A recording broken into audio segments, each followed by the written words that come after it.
Hey guys, so this is Mr. Mike Calculus Academy, now signing on. Now, before we start, kindly hit the subscribe button for more updates of our math tutorial videos. From previous video, this is now a part 2 of our series. Last part, we are talking about the block method as what you see in the screen.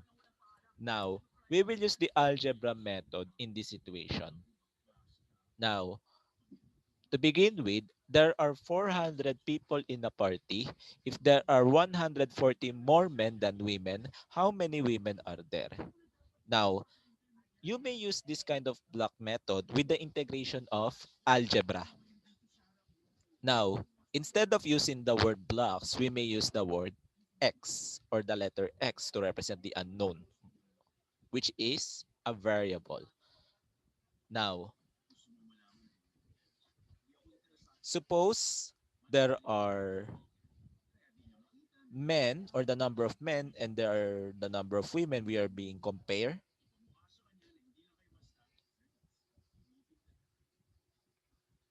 there are more men than women. In this case, there are 140 more men than women. So you have to use 140 for the difference between the number of men and women, provided the total number is 400. Now, in this video, I will show you the different variations. First, we may use the variation 1. In variation 1, we may represent the number of women as x. Suppose this is the number of women, which is x. What's supposed to be the number of men represents will be x added by 140. Okay? Now, to begin with, our equation will be look like this. If you put together the number of men and the number of women, it will become 400. And therefore, we may represent this as x added by 140 plus x, it will become 400. To begin with, this is what we call the linear equation in one variable. Now, we may remove the parentheses immediately since this is addition. What will happen here, this will become plus x plus 140 equals 400. Now, x added by x is equal to 2x added by 140, or we may use the additive inverse instead. So this will become 400 taking away by 140. So 2x equals 160. I mean 260. Divide both sides by 2. The value of x is equal to 130. Okay? So this is the one of the strategy using the variation number 1. Now, we will proceed to the next part, which is using the variation number 2. Okay?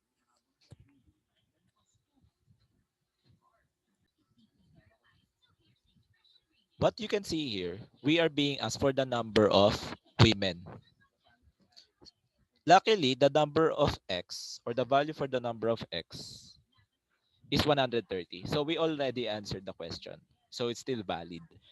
Now, how about another example, variation number 2? Using the variation number 2, what if we use the number of men as x? Now, suppose the number of men is greater or more compared to the number of women. What you will see here is it's still the same. What will happen here,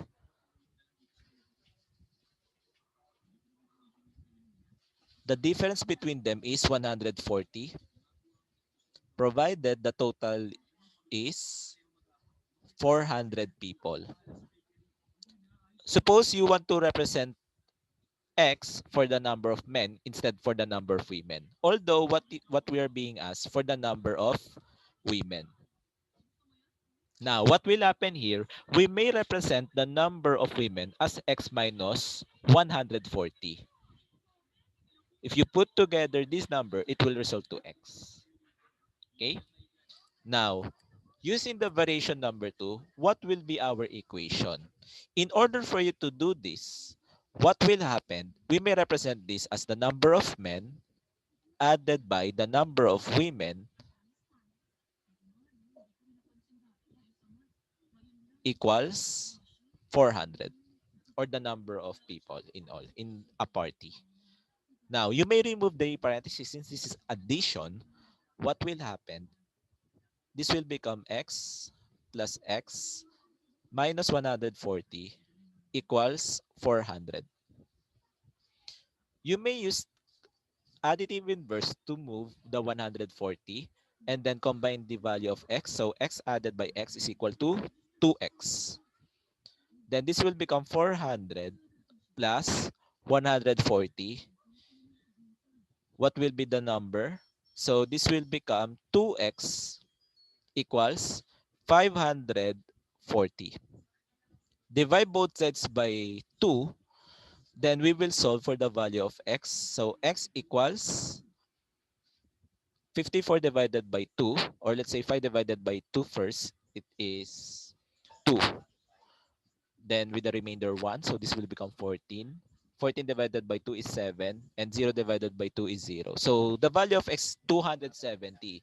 But wait, there's more. That is the number of men, not the number of women. Please take note.